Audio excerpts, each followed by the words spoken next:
सम्मान विभाग छात्री अटे।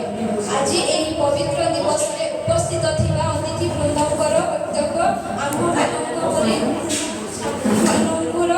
हृदय स्पर्शी अटे। समयर मूल्यबोध को जी आमको बहु बड़े मने पकाई देइथांती, जहाकू आज आम महाविद्यालय पाई गर्व अनुभव करुछि। सही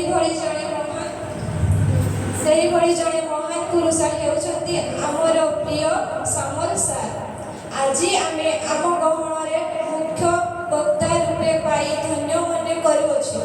सेमाने तांकर अतिथि मूल्यवान समय को आम निकटरे समर्पित थिबारु तांको मध्य अनेक अनेक धन्यवाद जणाउछि।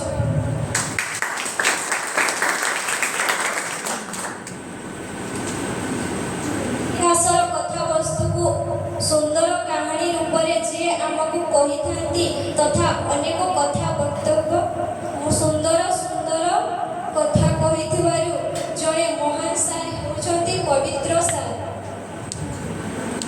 तांकु मोर अनेक अनेक धन्यवाद। पुणी धन्यवाद देवी सही सार को जे मंचर कार्य व्यस्त थाई किसी समय हेले सेमाने आम निकटरे उपस्थित होई आमको सही उपदेश देइथिबारु सारंगु मु आंतरिक सह धन्यवाद जणाउछि।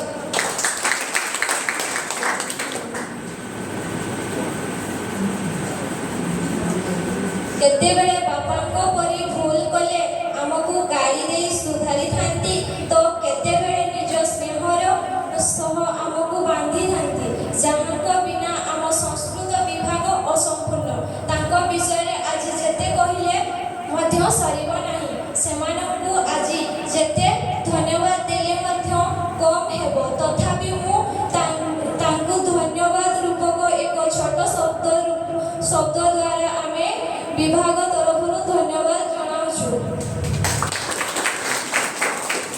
ताहाकु पाई आज आम विभाग गर्वित, जे आमको सुंदर सुंदर कथा छଳରେ विभाग उपदेश देइथांती।